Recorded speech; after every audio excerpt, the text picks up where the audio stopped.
Next up we have Jeff Williams, who makes, and I need to make sure I get this right, who designs engaging, smart, and wonderful things. He's going to talk to us today about how brands and our identity are intertwined.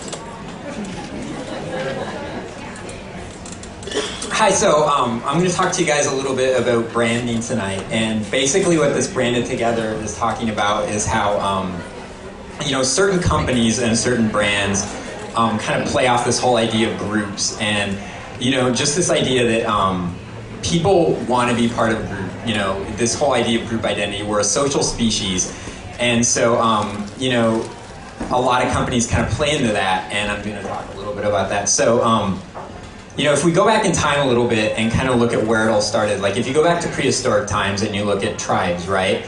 Like people banded together in tribes, and that was basically just for survival. And then if you go a little bit forward into like the Middle Ages, there's guilds, and that's basically your job, and that kind of still exists today. And then also something that was big at the time was organized religion, and I'm going to talk a little bit about organized religion because if you look at the Catholic Church during the Middle Ages, they actually were very, very good at branding themselves. They went out and they got the best artists of the time, and they had them paint these amazing paintings in the church. So you would walk into these churches, right, and you would look up and you would see these paintings of saints, and you would say, wow, I'm really inspired by these, and look at these amazing accomplishments that these saints have made, and you would be inspired to become a better Catholic, and you would work harder for that belief. And so the idea is that a lot of companies today have kind of taken some cues from that, and there's a lot of companies that almost have kind of a religious following.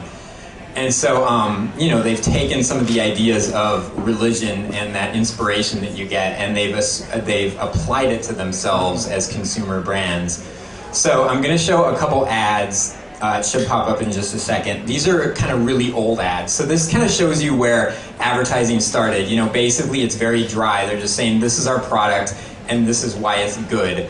But somewhere along the line they started to develop, started to advertise more about emotion and appeal. And I'm going to talk a little bit about Nike because I love Nike, but also because I think there's a lot of really obvious parallels between what they do and what the Catholic Church did in the Middle Ages. So I went into my local Nike store last weekend and I started taking pictures. And if you look around, you see these portraits of all these athletes. You walk in there and you see these athletes and it inspires you. And you say, wow, look at these accomplishments that they've made, and you're inspired to become a better athlete. And not only that, but Nike's done a fantastic job of, like when you wear a Nike product, when you show off that logo, you're associating yourself with that group, and you're associating yourself with these amazing athletes, and so it's all part of presenting yourself to everybody else. It's all part of your identity, saying I'm part of Nike, I believe in what they're doing. And another company that's a really easy target is Apple, and I'm going to talk about them too. Apple, there's a blog online called Cult of Mac, and it's called Cult of Mac for a reason, because people who love Apple absolutely love Apple. When Apple creates a new product, people sleep outside their stores all night long just to get it.